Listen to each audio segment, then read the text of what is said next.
Coming up on This Week in Radio Tech, it's the beloved Hank Landsberg. You know him as Henry Engineering. You know those blue boxes that solve all kinds of acute problems in your radio station? Well, Hank is on talking about some interesting history and what's next for Henry Engineering. Next on TWiRT. This Week in Radio Tech is brought to you by Broadcasters General Store with outstanding service, savings, and support. Online at bgs.cc. By the Ruby Console from Lavo. See Lavo in your future at lavo.com/TWiRT. By Angry Audio. Audio problems disappear when you get angry at angryaudio.com. And by the CalRec Type R console system. Type R is a brand new, modular, expandable IP-based radio system from CalRec Audio. Hey, welcome into This Week in Radio Tech, the show where we talk about everything from the microphone to the light bulb at the top of the tower. And this week, we're talking about some of the boxes that help make the radio station happen, and TV stations too. I've seen these boxes everywhere. I'm Kirk Harnack, your host, as usual. This is episode 462, so I've been around for almost all of them. I'm in the Telos Alliance studio in Nashville, Tennessee, which also is my office. I want to thank the Telos Alliance for giving me an extra hour to do the podcast and for outfitting the studio here pretty nicely. We've got a Zip One here. We've got a good old-fashioned router selector panel. We've got a what used to be called a ProStream, now called the ZipStream R1. These are just some of the and we have the Infinity IP intercom system right down here too, and some more Telos goodies. So thanks a lot, Telos, for helping make the studio here possible. Well, Chris Tobin is going to be trying to join us, but they've had some kind of a major internet failure over in his end of the world. I'm sure he is working diligently to kind of fix that up. I'm watching my chat box to see if he shows up in the show today. So hopefully he'll be here. But I'll tell you who is here, our guest. Let's go right to him. I am so pleased to bring you my friend, and I feel like I've known him since 1984 anyway, Hank Landsberg of Henry Engineering. Hank, welcome into This Week in Radio Tech. Well, thank you, sir. Glad to be here, and thanks for inviting me. And it's going to be a fun and informative show. I've got a bunch of toys in the background there for show and tell, and I'll warn you, over to my left here, I have a whiteboard, so there could be a quiz later. So. Well, that might be fun. You never know. Hey, I got to ask the obvious question. Hank is often short for Henry. Is Henry Engineering based on the name Hank? Yeah, my first name is actually Henry legally, but I've gone by Hank forever. So sure, that's what I go by. But my first name is actually Henry, so that's where it comes from. I would analogize that to Henry Aaron and Hank Aaron, right? Yeah, exactly. Yeah. But when I first started, I was concerned that I would get confused with a company called Henry Radio, and at the time they only made ham radio gear. So I figured, that's not going to be a problem because they don't make broadcast gear. Well, a few years later, they did. But and occasionally I get an odd phone call here and there trying to get spare transmitter parts for a Henry FM transmitter or something, which is the wrong phone number to call, but whatever. We'll deal with it. So, anyway. I've told the story on some previous episode, but I was charged with fixing and then for a while taking care of a Henry Engineering, not you, FM transmitter. And it was kind of okay. They tried to fit too many watts in too small a box, but that's what ham radio people do. Yeah. Let's just say to fix the problem, I had to find a about a 6 kilovolt capable brick to float a choke on. That was shorted the case, shorted the frame. That happens. And that was on the 4th. That was on the 4th of July one year. Oh my goodness, what memories! Hey, lucky you. I know. We're going to get into not only a little history about Hank Landsberg and his involvement with radio, prior to Henry Engineering and how Henry Engineering came about. And then we're going to talk, of course, about some of the technologies that go into Hank's products to make our lives as engineers much easier. Sometimes you need a box to make things work and hook things up. Instead of lashing it together yourself, you can use Hank's technology to do that. Our show this week in wheel, right? That's right. Better mousetraps all around. You've got a lot of them. Hey, our show this week in Radio Tech is brought to you in part by my friends at Angry Audio. Angry Audio, we talked about them for some time about how they make these gizmos, little boxes to help you do things around the studio. And now you may have also heard that Radio Systems and Studio Hub have closed their doors after many, many years of serving the broadcast industry. Well, guess what? Those adapters that you know and love for Studio Hub, they're not going away. They still exist. They're made in the same factory by the same people on the same equipment, but they no longer say Studio Hub on them. They say Angry Audio. And they make, this is my favorite, the one that has a female RJ45, and it goes into, whatever connector you need. This one goes to 2 XLR connectors. These are the male XLR, have the same thing here, RJ45 female into a couple of female XLRs. I like that kind. And then, of course, I like to, if I got a short run, I like to use the little bitty 1 foot RJ Cat 5 jumper cable to hook things together. But you may need to go longer than just 1 foot, right? So you can attach any length of Cat 5 cable that you want to. And whether we're talking about AES EBU audio, like you might do with this single jobber right here, or whether we're talking about analog, left-right balanced analog audio, either one works absolutely great over virtually any length of Cat 5 cable. So you can go to the website, angryaudio.com, angryaudio.com, and you'll find basically the same selection of audio adapter cables that you've been used to for years under the name Studio Hub. I want to point something out, though, to you that's going to be really nice. The price. Angry Audio has dropped the price of the adapter cables you know and love by about 25%. So you get 25% off the same connectors and cables that you used to purchase. And one more thing, right now, and this is while supplies last, you get a free 7-foot RJ45 Cat 5 patch cable with the purchase of any of the female style, this kind of Studio Hub compatible adapters. So these are Angry Audio, but for everyone you order, ask your dealer for your free 7-foot cable. And if the dealer goes, tell them to go check with Angry Audio. You check with Angry Audio at angryaudio.com. Angryaudio.com. Thanks so much to Angry Audio for sponsoring This Week in Radio Tech. We'll be right back. CalRec's Type R is a modular, expandable IP-based radio system featuring 3 slimline panels, a fader panel, a large soft panel, and a small soft panel easily configured to give the operator full control. Layouts are saved and recalled quickly between shows. A single 2RU core with integrated I/O gets customers up and running fast, and that single core can power up to 3 independent mixing environments with no sharing of DSP resources. Available in 4 DSP packs, and as your station grows, larger packs can be added, enabling it to grow with you. Power to the surface is supplied via standard PoE switches, keeping cabling to a minimum. Type R is fully AES67 compatible, as defined by SMPTE 2110, which means that it is also compliant with NMOS discovery and connection management specs. All these features combined make Type R the most flexible radio console you can buy. Find out more at calrec.com/TWiRT. Thanks a lot, CalRec, for sponsoring This Week in Radio Tech. Go to calrec.com/TWiRT. Hey, I just got a message, Hank. Hank Landsberg is our guest, the Hank in Henry Engineering. You've known and loved his products for years. And if you don't, we're going to send you to the website because you're gonna want to know about that. Hank, a friend of the show, an engineer from New Jersey named Nick Straka. Nick just posted on Facebook a comment. He says, Hank has created products that solve acute problems for a reasonable cost that tend not to break. A win for everyone. How about that for an endorsement? Thank you. I think that's the way most people feel about your stuff. Hank, we ought to start problems and ugly ones too. Yeah, I was thinking the same dad joke. Yes, exactly. When we talked yesterday, you started out by telling me kind of the story of how you got started in radio. As I asked, were you an engineer before Henry Engineering? And so, why don't you give us a little background on that? And I'll post the link for our producer to go to the that Drake website here in just a second. Okay. Go ahead.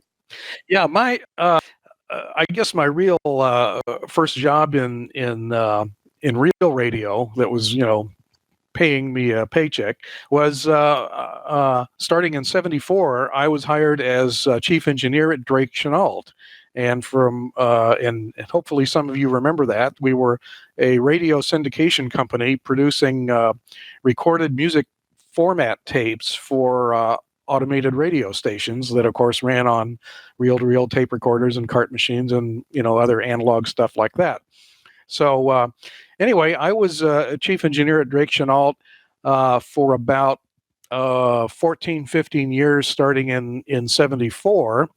But there we go. That's the website. And if you're interested in learning the ancient technology that we used back in those days to produce literally thousands of reels of tape, go to the TWiRT website that I've had up for quite a few years. It's simply Drake-Chenault.org. So it's DRAKECHENAULT.org, and click on Behind the Scenes, and you'll see all the details of how we did what we did. It's amazing that in those days of analog automation, the station would have to shell out probably about $50,000 to get an automation system, and that's $50,000 in 1974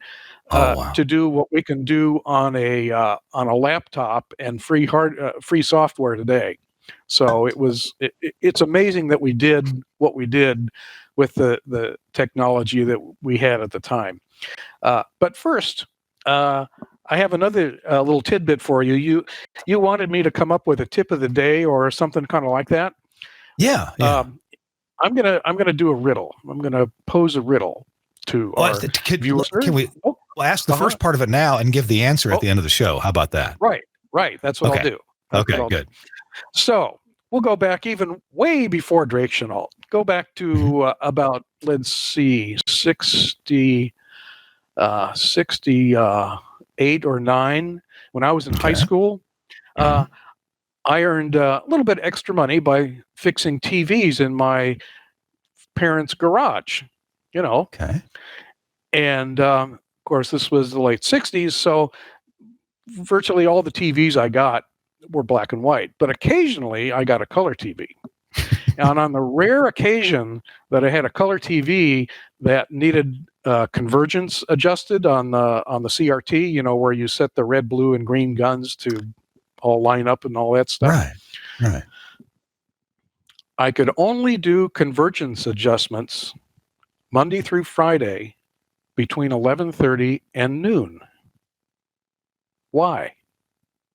So that's the riddle. We'll have the answer at the end of the show. We'll have the answer. That's right. We will. Why could I only do convergence between 11:30 and noon, Monday through Friday? Okay. All right. Well, we'll find out at the end of the show. Yes, we will. We don't have to do convergence anymore, do we? And I remember, when TV stations, of course, you had color cameras with 3 tubes or 4 sometimes, and they had to, do all the convergence before each show. Yeah. Yeah. Oh, yeah. Yeah. And if the wind blew, you had to redo it. Yeah. None of that stuff was very stable. Okay, so what should we? Where should we go from here? I wondered if you could, probably more than half of our audience on This Week in Radio Tech remembers Drake-Chenault, but for the maybe I'm going to guess 35-40% who don't, give us just a quick. What was Drake-Chenault and why did it exist, and along with competing companies to Drake-Chenault? Well, what happened was in the early days of FM radio, early meaning the 60s up through the early 70s, FM, nobody took it very seriously. There weren't that many listeners, and the stations that were on FM were broadcasting mostly elevator music, and they weren't making very much money. Or they would simply simulcast their AM station. So they'd have the same programming on AM and FM. Yeah. Well, in the early 70s sometime, The FCC changed the rules, and they said if you have an FM license and you want to keep it, you have to program that station independently of your AM. You can't just simulcast the same programming. So suddenly we had thousands of FM stations who had very few advertisers, not a whole lot of audience, not much money, but now they had to come up with independent programming. So automation was the answer to that.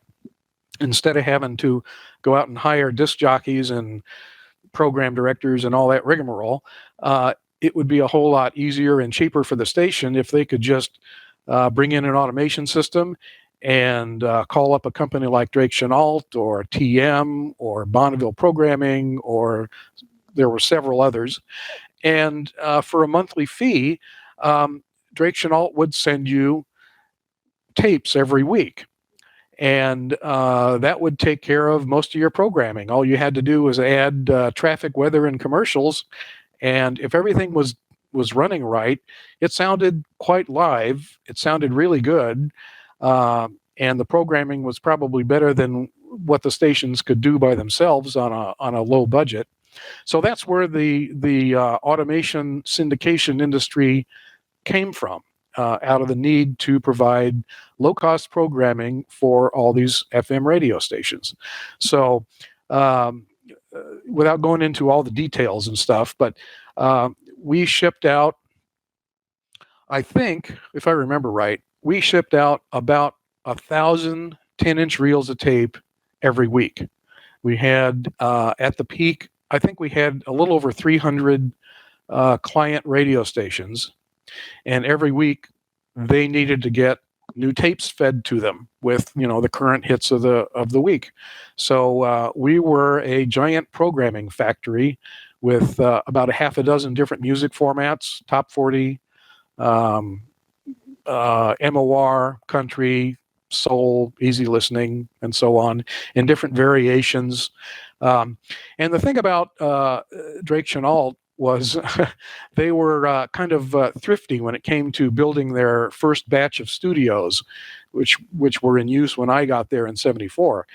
And instead of spending money on professional grade equipment that had balanced inputs and outputs and all that stuff, a lot of the gear they had in their studios was hi-fi gear, turntable preamps, tape recorders, other stuff like that, equalizers and whatnot. A lot of it was unbalanced, but the consoles were balanced.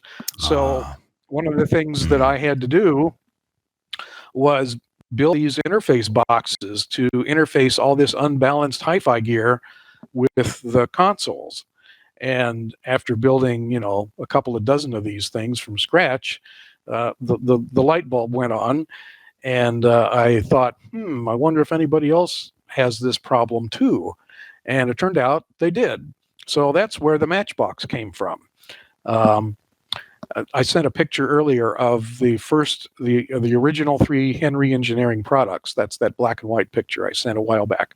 Anyway, and we get I get asked all the time. There it is. Yeah. I get asked all I remember the time. each of those. Yeah. Yeah. Those are the 3 original products. The Matchbox is on the right. On the left is a thing called a universal turntable controller, which was a interface for remotely controlling the start-stop function of a Technics SP10 or SP15 turntable. And then the thing in the middle is the Super Relay. That was its original version that handled your on-the-air light control and all that sort of thing. So those are the 3 original products. And at shows and stuff, I get asked all the time, how many of these things have you made? So just a few minutes ago, I went back through our accounting records and whatnot, and here are some statistics just for fun. To date, we have shipped about 70,000 Matchboxes and 10,000 Super Relays. Wow. And those and Matchboxes in general account for probably about half of all the stuff we've sold.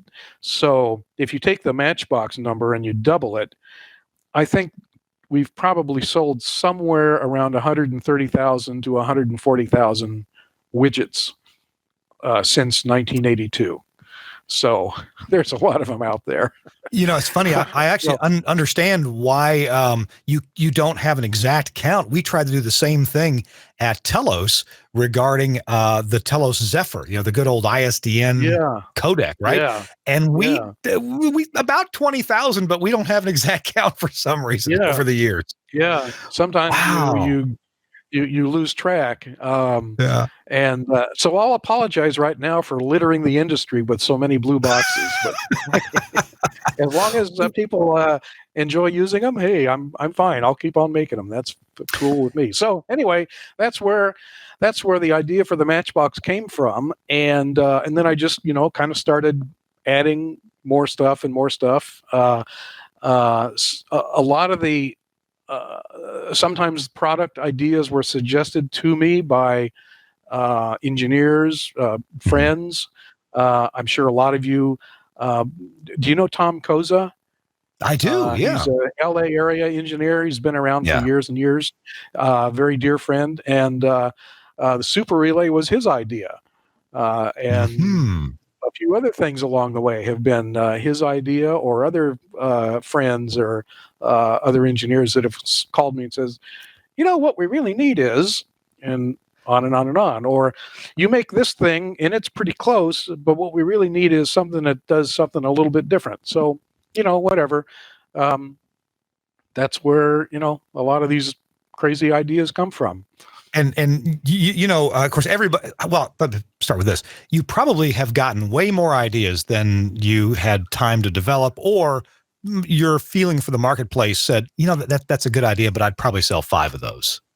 Right. Yeah, that can happen. And I've had cases where when a friend suggests an idea, because the person is a friend, it's hard for me to look at it objectively. And a couple of times I've run with it, even though I had a little voice in the back of my head saying, I don't know if anybody really needs this. But since the idea came from a friend and I didn't want to, disappoint him or whatever, I went ahead and did it, and it bombed. But what the hell? That happens sometimes. I'll make it. Good news. Chris Tobin has joined in. Good. Chris, are you camera ready yet? See if he's there. Maybe not yet. Oh, there he is. Oh, there he is. Oh, okay. We'll get back to you in a second. So I'll just make it. I'll just make it official. My request is that, and with apologies to my friends at Angry Audio, because this would eliminate some of these adapters. Oh no, I don't want to hurt my friends at Angry Audio. But if you made the Matchbox not only with XLR ins and outs, but parallel RJ45, so I can take I could use the Studio Hub standard and plug that in to the to the balanced side of a Matchbox, and then just run me a Cat5 cable over to an AOIP interface box like the Telos Axia X node, and then I get to eliminate this. But again, apologies to Angry Audio. All right, I'll look at it. I'll look into that. If there's enough room on the back to squeeze in another connector. Oh yeah, there is that problem. Okay, Chris is good to go. Hey, Chris Tobin, welcome in. Glad you're here. Well, hello, gentlemen. I hope you can hear me okay. Sorry for the delay. Excellent. Yep, perfectly. Chris, can you believe we got Hank Landsberg on? I just think it's great. I love it. It's great. Thank you. It's unbelievable. Welcome. Every possible need for something in a broadcast facility, Hank has had a fine job of finding a solution from the early days of the little boxes to now the most sportscaster style things, and it's great, man. I just love it. So Hank was just telling us. You think you've shipped about 70,000 of the Henry Matchboxes? Was that about right? Yeah, that's pretty close to what I think is right. Yeah. So there's a ton of them out there. I want to ask you about the other end of the spectrum. Yeah, super relays. Okay, let me ask first. All you engineers out there who've installed super relays, which is probably most of us, how many of you have never used anything more of the super relay than the AC output to relight your tally light, and maybe one of the Form C contacts, and never used any of the rest of them, because I never used any more than just one of the Form C contacts. Hank, have you gotten feedback about that? Well, back in the olden days, like 80s and 90s, people needed all that stuff to mute the EBS receiver and mute the phone bell in the phone, and sometimes mute the speakers and turn off the intercom or the door buzzer and all that other weird stuff. Good points. These days, so many functions of the studio are all kind of vertically integrated that all those control issues have kind of gone away. And of course, now hardly anybody is using 110 volt incandescent light bulb on the air lights anyway. They're mostly LEDs. So we have a new thing coming out here in a couple of months that's going to be a sort of a junior version of a super relay that'll have LED light control. The super relay does do LED light control, but we really don't need the AC output anymore, because nobody's making AC lights anymore. Well, I got to point out, LEDs.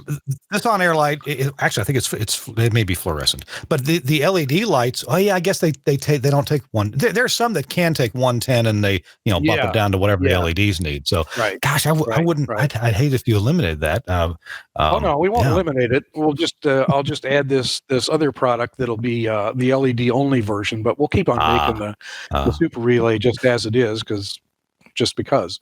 So I gotta ask. We've talked about this successful product. Are you willing to tell us about something that just really bombed? That just nobody ever wanted? Yeah. This is a good example of what I was saying before. About 10 years ago, a good friend of mine, Mike Callahan, who was an LA area engineer at I knew Mike, yeah. KISS FM. Yeah. He passed away a few years ago. Anyway, he came to me with an idea for a thing that we called the stereo audio monitor, that was a way of looking at both channels of audio with one row of LEDs.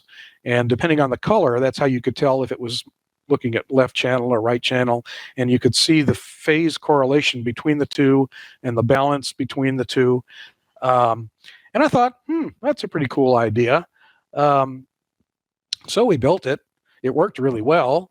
It showed you left and right levels, and it also showed you sum and difference levels simultaneously, so you could see main channel and sub channel.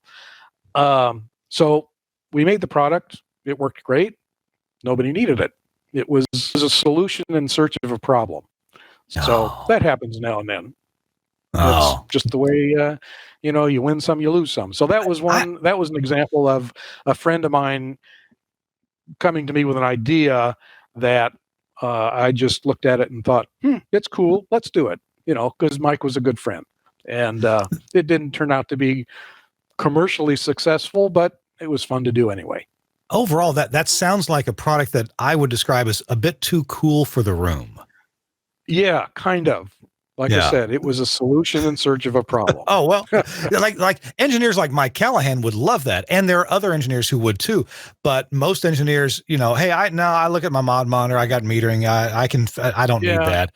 Now, back in the days of tape, though, phase correlation was kind of important if it was way out of whack. Yeah. So. And I even had a few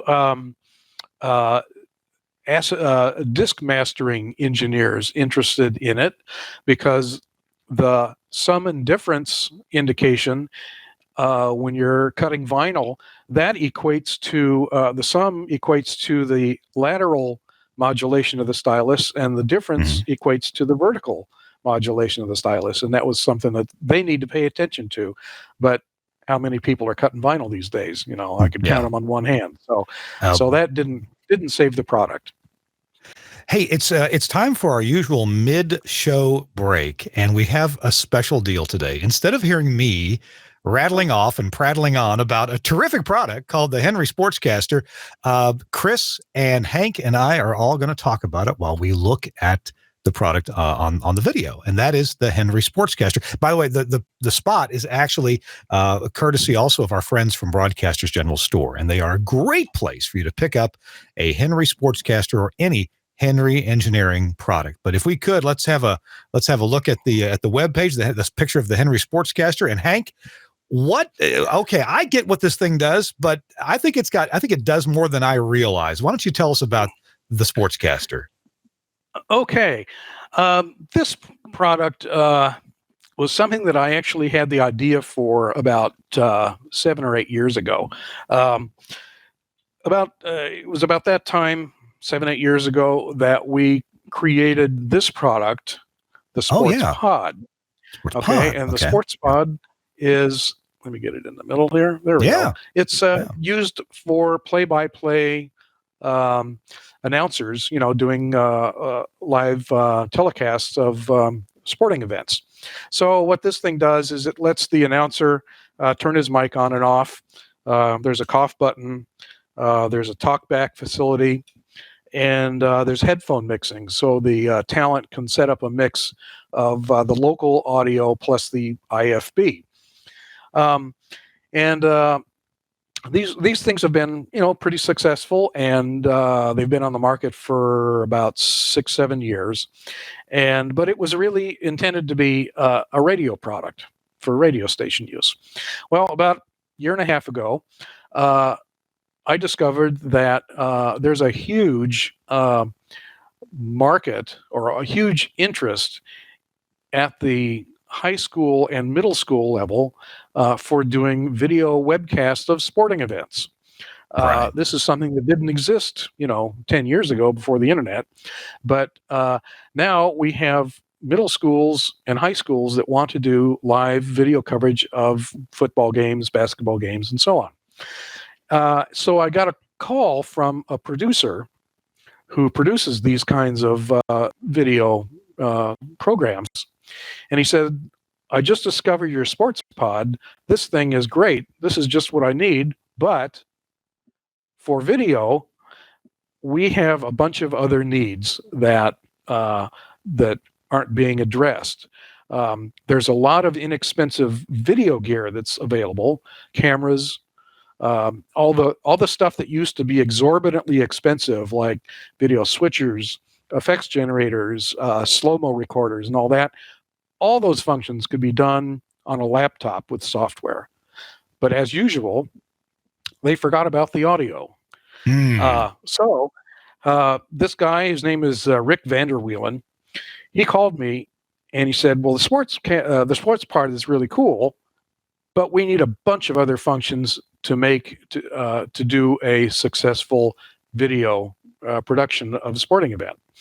And so we talked and talked and talked. And it turns out that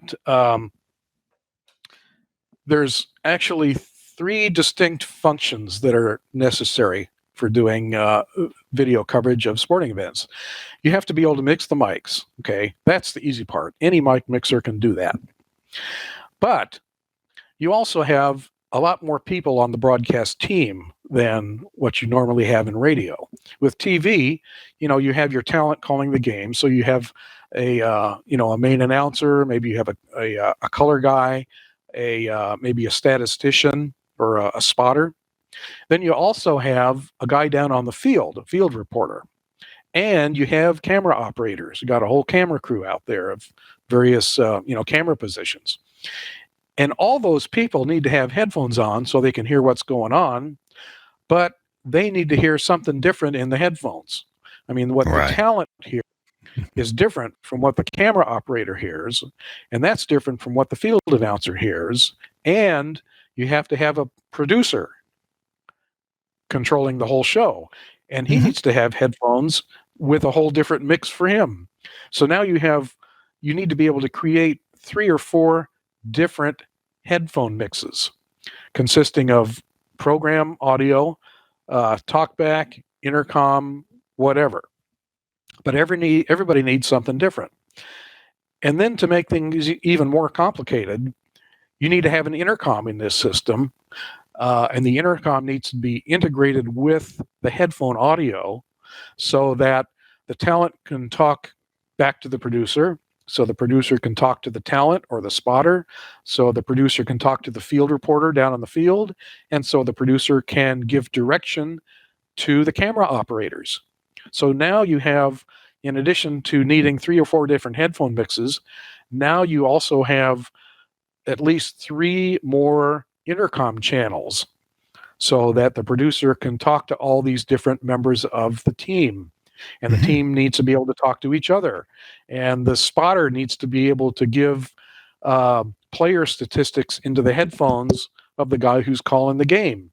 So this gets to be kind of complicated. And the way these guys were doing this was trying to use a mixer and then adding in an intercom system and a separate headphone mixer for each talent, and for the camera guys would have a different headphone mixer. It was just a nightmare of equipment and a big rat's nest of wiring. So after we went round and round and round for weeks with his long laundry list of, I need a thing that does this, and this, that's where the sportscaster came from. So what the sportscaster does, and I'll pick one up. We just came out with these nifty little stands for the for the sports pods. Yeah. A little bail on the bottom. Yeah, a bail, right. So let me get close enough here so you can see it. There we go. Yeah. There we go. So, oops, everything is backwards on my screen. I know. So we have different sections that do different things. This section here, starting here and going over to about here, this is your mixing section. This is where you mix the mics. And this is real simple. It's just a simple mic mixing function. Nothing unusual. Like I said, any mic mixer could do this. So you have inputs for 3 sports pods. So you can have 3 talent on the air.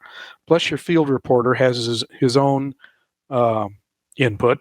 And then 2 more inputs that you can use for a crowd mic, a PA announcer, or whatever.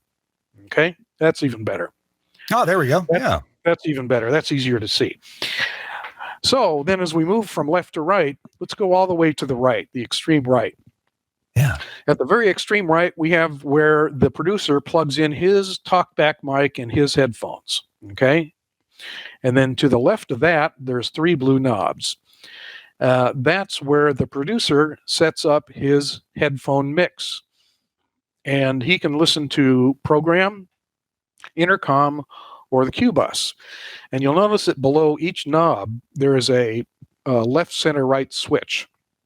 That lets the producer put each one of those sources in the left, center, or right channel of his headphones. That's how he can keep track of what he's hearing. So if he puts program in the middle, then he knows when he hears something coming in the middle of his head, that's main program. He could put intercom in the left and Q in the right, so that when somebody's hollering at him in the right ear, he knows that, that's Q audio or that's intercom audio. So anyway, that's what those 3 knobs are for. And then we move over to the left again, 3 more knobs that say field cam phones. This is where you set up the headphone mix for the field reporter and the camera operators. And to the left of that is the intercom. This is where the producer can selectively talk to various members of the broadcast team. If he hits the pods button, he can talk into the headphones of the talent using sports pods. And his talkback audio will go into their headphones, but nobody else's. If the producer needs to talk to the field reporter, he hits the field button in the middle.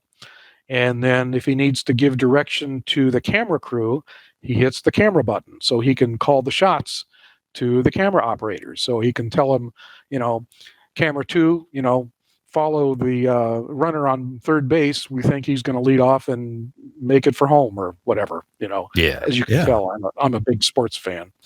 But anyway, there's a huge amount of functionality and flexibility built into this thing, even though the whole thing takes up one rack unit of space. It eliminates a whole carload of gear, and so this lets the producer control the mix of what's on the air.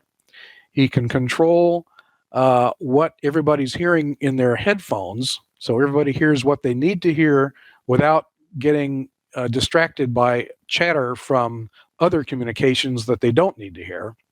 And it allows the producer to have intercom communication with everybody as needed. The other cool thing is, and if we go back to the live camera, there we go. Each one of the sports pods has a talkback button. Yeah. And right there. And this lets the talent talk back to the producer. It also lets the talent talk to their neighbor. Like the color guy can talk offline to the main announcer, or the spotter can gives player statistics to the main guy that's calling the game. And what is kind of cool about this whole system, interesting that we were talking about, the radio systems and radio hub. I was going to ask how they hook up with each other. Yep. Yeah. It uses Cat5, and it uses the same studio hub protocol. So if you've got, a couple of, I'm getting my wires all tangled up here. If you've got, let's say you have a main announcer and a color guy. Well, you just daisy chain two of these things together with Cat5. Oh, that's how that works. Okay. Yeah.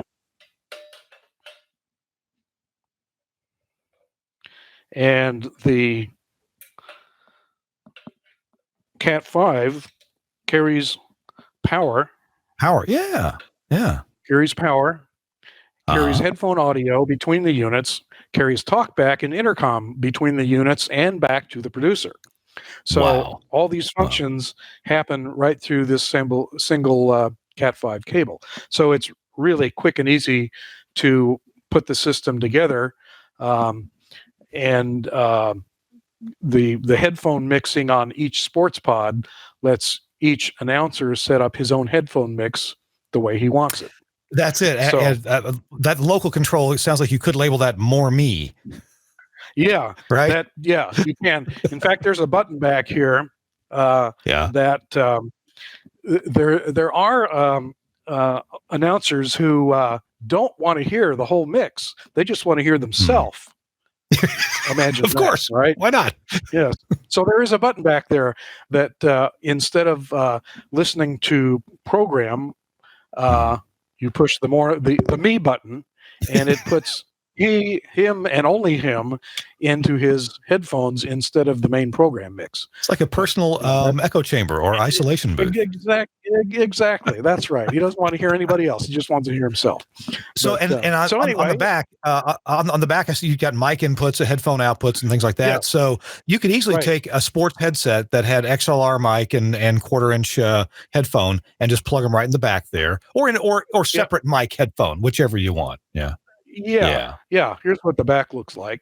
Just standard, mic in, mic out, and then the Cat5 linking, and you can just daisy chain, 2 or 3 of these things as you need them.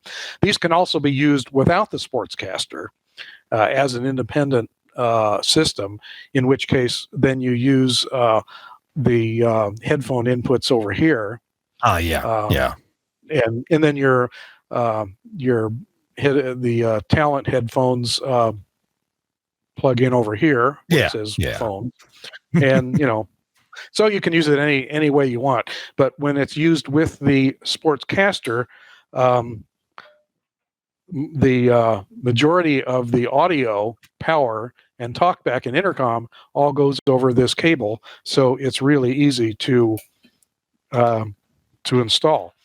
I want to see if Chris Tobin agrees with this sentiment. Hank, Where was this product in 1982 when I needed it? Yeah. And except for the RJ45 connector and maybe some newer ICs, I think that product, could have been made in the 80s. It could. Oh, sure. There's no reason why it couldn't have been. The reason I had the idea for this product almost 10 years ago, and the reason I didn't do it was I began to discover that most radio stations don't do their own remotes. They contract them out to an independent, engineer, which means that he's buying the equipment out of his own pocket. And this product ended up being, it's kind of a pricey product. It's around, sportscaster, about $1,200.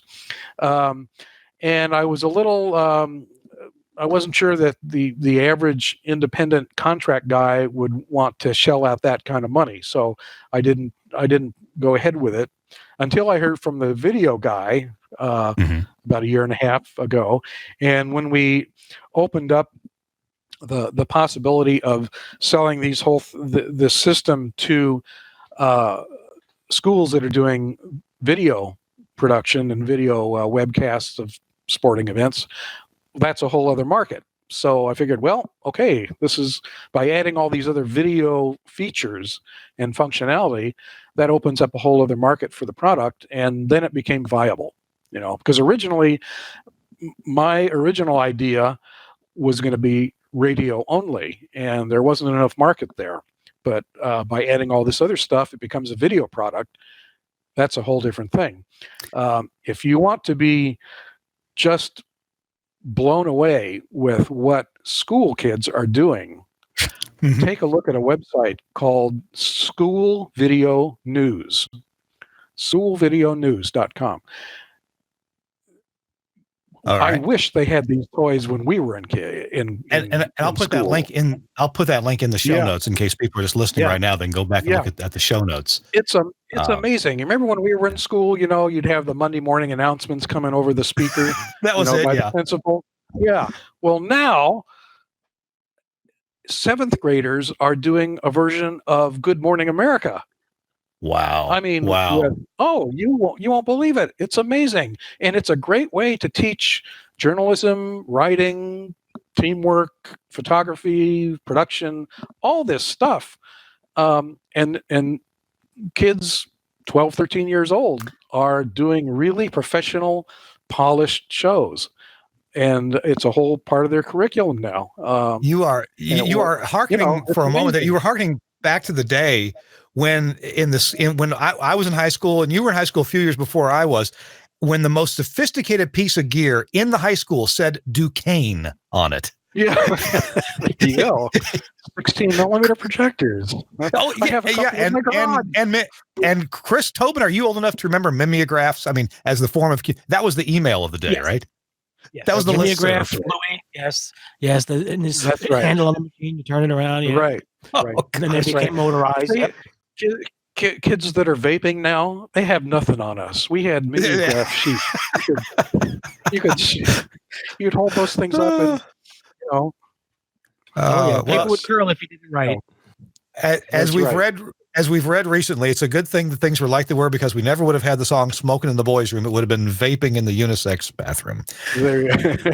Doesn't have the same ring to it. Hey, we're going to take our last quick break, and when we come back, I wish this show was 2 hours long, because man, Hank's got so much more stuff, and I have more questions to ask. We're going to have Hank back sometime, in the next year or so, to get Hank back to talk, because I got unanswered questions. And Chris hasn't had a chance to talk hardly at all. But we got to take this quick break, and we're going to come back with the answer to Hank's riddle. Do you remember what it was about why he could only adjust convergence on weekdays between 11:30 and noon? Did I get that time right, Hank? Yep, that's right. Okay, that's right. Okay, I actually researched this a few days ago. And we'll be right back after this word from Lavo. Hang on. Okay. There has probably never been a better time in history to buy a new radio mixing console. Today's consoles are more sophisticated than ever, with more features and functions than you can shake a stick at. But have you noticed how complicated they are? There's a sea of knobs and switches and displays and buttons. Some of them look like you might need a pilot's license to do your show. Well, a board doesn't have to be complicated to be powerful. Just look at the new Ruby mixing surface from Lavo. The first thing you notice is how smooth and streamlined it is. Ruby has lots of cool tech, but what it doesn't have is that confusing ocean of buttons that clutter things up. Now, we all know that there are some console features the jock only uses once in a while. So why dedicate controls to them? Ruby fixes this problem by moving those once-in-a-blue-moon controls to a touch-sensitive, customizable GUI that happily shares screen space with your other studio software, helping you fight control room clutter. Thanks to this design innovation, talent that use Ruby produce smoother shows with less errors. Controls that are used the most fall naturally to hand, while functions that rarely need adjustment are easily controlled with just a couple of clicks in the context-sensitive GUI. And Ruby has cool features you won't find on other boards, like Auto Mix, an intelligent gain writing function that guarantees the perfect mix for multi-mic morning shows and call-in segments. Dual mode snapshots that instantly switch the motorized faders between on-air and production modes, and enough DSP and I/O options to make even your pro sound pals green with envy. And because quality is as important to Lavo as it is to you, every console is proudly built to fanatically precise standards at Lavo's own factory in Germany. If you're ready to declutter your control room, do yourself a favor. Check out the new Ruby and the other cool Lavo radio tech at www.lawo.com/TWiRT. And thanks to Lavo for sponsoring This Week in Radio Tech. You can go to the website and go straight to the radio products at lavo.com/TWiRT. Hey, it's Kirk Harnack. Chris Tobin is here. Joined us about halfway through the show. Chris, I didn't get to ask how you doing and what's going on. And you had some kind of a internet outage there, right? Oh yeah, it was a goofy. Of course, a switch failed. In doing so, it took out the fiber feed, and then we found out that the other portion of the fiber feed that we thought was part of a ring, turns out it's not part of a ring. It's a single end. Oh, no. So that made for an interesting conversation. So yeah. To answer your question, though, that you did text me, I do have my Max Connect, but I was busy troubleshooting. I thought you'd be busy, and I was just going to let you know, Chris, that there's this product that would help you out in such an emergency. It's called Max Connect, and I know, Chris. I'm just taking this advantage of you by saying this. Last week, I got to use. You got yours? You got yours? Right here. Here's my Go Kit. Okay, in your Go Kit. That cable and all. Wait, I'll show you my Go Kit. Hang on. My Go Kit is an ammo box. By God, because America. Yeah, but being in New York City with an ammo box on the streets, probably not a good idea. Could be bad. But in my well, I put my props in here, my Angry Audio props, but also, of course, the wall wart for the Max Connect, the Max Connect itself, 2 paddle antennas for the cellular network. It'll work. This one will work on either AT&T or Verizon, and 2 antennas for the 2.4 gig Wi-Fi, but usually I just plug right into it, so I don't have to do Wi-Fi. I plug my laptop to the LAN connector. Yeah, I prefer doing that. Yeah. And so that is Max Connect. So you may ask, well, isn't that just like a cradle point and a hotspot? Well, yeah, it is. But you know what? What's special? The SIM cards. Because the SIM cards that are in here, and you can get this from maxconnectwireless.com, you can get this with either 1 service or 2, so you have 2 to choose from in case coverage of 1 is lacking in the area you happen to be doing a broadcast remote from. And you have a level of priority over everybody else except for first responders and maybe the FBI. Point is, you can be in a stadium full of people using their cell phones at halftime, and you get your full data. You get your 5 megabits per second, 10, whatever it is you've ordered and paid for. You get that with Max Connect. So you can be on the air when other people are on their phones going, you get the idea? And your emails or your sports updates are taking forever to download. Max Connect gets you through and just keeps right on going. This is a great idea because you're not just on regular AT&T or Verizon. You're actually on a separate, kind of like an NVMO. So your separate carrier that's got priority over others. Check it out. I really appreciate Josh Bohn, Bohn, at bonebroadcast.com. And his, there you go, Max Connect Wireless. Look at how Max Connect is spelled. It's goofy as all get out. So, because, the regular spelling wasn't available. So I'll put a link in the show notes to Max Connect Wireless. The NVMO is A+ wireless, and you get through when everybody else cannot. All right. That's how we did the show last week from Dallas, and Chris has done some shows with it as well. So we use that whenever we're on the road. All right. We're going to wrap it up here with a couple of tips of the week. And Hank, you got a riddle out there. Give us the quickie version. And what is the answer? I think maybe I know, but I could be wrong. Why could I only do convergence between 11:30 and noon, Monday through Friday? Well, to do convergence, you need to have a crosshatch generator. And me being, 16 years old, I didn't have money to spend on stuff like that. So I would have to wait for Hollywood Squares to come on. That was your crosshatch? That was it. 3x3. And you could only do it during wide shots of the 3x3 set. There you go. Of course. You couldn't. So you couldn't do it when the contestant. Yeah. Oh gosh. Yeah, It'd be quick. Be quick. I see. I thought it was because maybe the only color show was on from 11:30 to noon, but you could. Oh. Yeah, but you can do convergence. Can you do convergence with a black and white incoming signal? I guess you could. Yeah, you could. Actually, that's the best thing to use. But you got to have, a crosshatch. Yeah.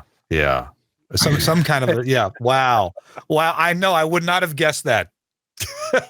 Good. You have to be about our age to even remember the show. But, I love Hollywood Squares. My goodness, Paul Lynde was a nut. Yeah. Oh yeah. And oh gosh, all of them. Oh my goodness. Well, thanks for that. Thanks for that good teaser. Chris, do you have a tip for us? The tip, yeah, a real simple one. Recently working in a transmitter room again, and realized that we overlook one thing when it comes to wiring, and that is the utility cords, the mains, the AC cords on a lot of the equipment, especially in racks that have a lot of density. So I would recommend and suggest label both ends at the equipment side and at the power outlet side. So you know that when you're unplugging or going to turn something off, you're turning off the correct equipment and not taking your transmitter, your video feed, or audio feed offline. Only saying that because I was working in a rack with somebody, and they said, "Yeah, pull the cable, pull the plug on, blah blah blah outlet. I'm yanking on it now." I'm like, "Yeah, I don't think that's going to work." "No, it'll be fine." It didn't work. We turned off the video modulator. It was good. So once again, we go back to the topic of labeling as always, but label the one thing we overlook, which is the power cord or the wall wart. I have a few, not in my bag today, but one of my kits, the little wall warts have P-Touch labels on it. People look at me like, what is that? Trust me, when you're plugging in the switches and doing stuff, you'll appreciate it on a remote. So it works out nicely. Speaking of remotes, before I forget, Hank, with the sportscaster, I'm assuming you can do this sports pod in the field reporter position and the camera position, correct? I'm not sure what you're asking. We have the three. You have the three hosts, right? Oh, right. Oh, can you use a sports pod for the field reporter? Yeah. Is that what you're asking? Yep. I suppose you could, but what most people do is, since the field reporter is usually down on the field, 200 feet away, they usually put him on a wireless mic and then some form of wireless headphones that just shoot an audio feed down to his headphones. But you could use a sports pod. It would be kind of overkill, but could be done. No, it wouldn't be, because I'm talking sports. I'm talking spoken word. I had recently 2 talk shows I was working on location where the sports box would have been ideal, where I could actually have my 3 guests on one audio path, my host on the single field position, and then 2 other guests that were like working in and out that we had to produce, had to talk to them separately from the other guests. Actually was an ideal setup. I was just thinking about it. I was like, gee, I wonder if I could do that. So that's why I was asking. So it wasn't sports related at all. It was if you're a talk station and you're doing stuff, it comes in handy. Yeah, it could be done. In fact, I'd like to show one thing, which is a new product that we came out with a few months ago. I think most of our viewers and listeners are probably familiar with our mini pod little headphone amp, which can be headphone amp, sure. Networked with Cat 5. It's the same Studio Hub standard. You can daisy chain a whole bunch of these things together and That way, everybody gets headphones in the same place, or right where they want it. Yeah. Well, we came out with a bigger version called the Guest Pod 2. It's just like the little one, but it has talk back and cough buttons. And those come out on another RJ45 that you can connect any way you need to. The pinouts can be assigned by the user. That's done internally. And these things also be linked one to the next with Cat5, so you can daisy chain a bunch of them together. And since we had a lot of people asking for this kind of a thing that they could mount in cabinetry, we have the cabinet mounted version of it. Nice. It looks like this. So you just cut a hole in your cabinet and drop this thing in, and you're ready to go. Very simple. And it takes both sides of both kinds of headphone plugs, country and western. Yes. Yeah, we have, right. We got the quarter-inch reliable kind and the 3.5 millimeter unreliable breakaway kind. The breakaway kind. Yeah, there you go. That's right, the breakaway kind. Yes. And very so those cool. are kind of new. I guess we'll have to, unless you want to go a little bit longer, talk about Power Clamp next time, or do you want to do that now? I think we're going to have to talk about it next time because we are out of time. Okay. And I'm sorry we couldn't get to it. But it's a great reason to bring you back, just to talk about clean power and not killing your gear, and why Power Clamp is different from other solutions out there. So we're going to have to do that just tease down the road a piece. That'd be good. All right. Okay. I do have a quick 20-second tip of the week, maybe a little bit longer, and that is for us engineers, we as engineers. Sometimes we're called upon to burn a new operating system or a card that goes in a modern piece of equipment. For example, the folks that I work for at the Telos Alliance, a lot of their gear internally uses either a CF card, and that's becoming a little old hat now, but they can be very reliable because you can get some good industrial CF cards, or an SD card. We do have a few pieces of gear that work on SD card, and of course, at least speaking for the Telos Alliance where I work, the support department will be happy to sell you a new or upgraded CF card or SD card if that's what your system needs, if you're troubleshooting, and beyond just upgrading the application itself. But my suggestion is that you get a USB connected CF card capable writer and reader, and using a Windows app called AWrite, which is available on the Telos Alliance website or from our support department, you can accurately, perfectly burn a whole operating system yourself. And the support department at Telos, if expediency is important, and it often is, and if you have something like this, and if you have the AWrite program, they'll get you the image to burn on there, and you can do that and save yourself the time of waiting for a shipment to come in. So I have used this recently to repurpose some older Axia gear, and I suggest you go into. I think this one was about $12-13 from Amazon, and certainly they're available. So, and that's a lot less, I think, than they used to be. The one caution I would give you, when you go to put a CF card into a CF card slot, you see it's got about 5,000 gold-plated connectors in there. Oh my goodness, they are teeny and they are fragile. So I boogered one a few weeks ago, putting a CF card in. I didn't have it quite aligned, and I bent a couple of pins, and that was bad news. So, and some of the pins are longer than others because the ground ones connect quicker than the rest of them do. So when you put a CF card in one of these things, be careful, be gentle, and be careful. If you're having to force it, there's something wrong. Back up and try again. So that's my tip of the week. Chris, good to have you with us. Thanks for being here. Thank you. No problem. It was great. Next week, by the way, we've got we'll say goodbye to Hank in a second, but next week, we have a guy named Michael Goodman, and he has a cool product that I think is just the neatest thing for podcasters, broadcasters with small studios and doing remotes. So we're going to check into Michael, and he's quite the inventor. So he's going to have some other things to talk about too. Michael Goodman. But to this week, we had also quite the inventor, Hank Landsberg with Henry Engineering. Hank, thank you so much for being with us. It's been a delight talking to you for this hour. Thank you. It's been a lot of fun. Anytime, just give me a holler and I'll be here.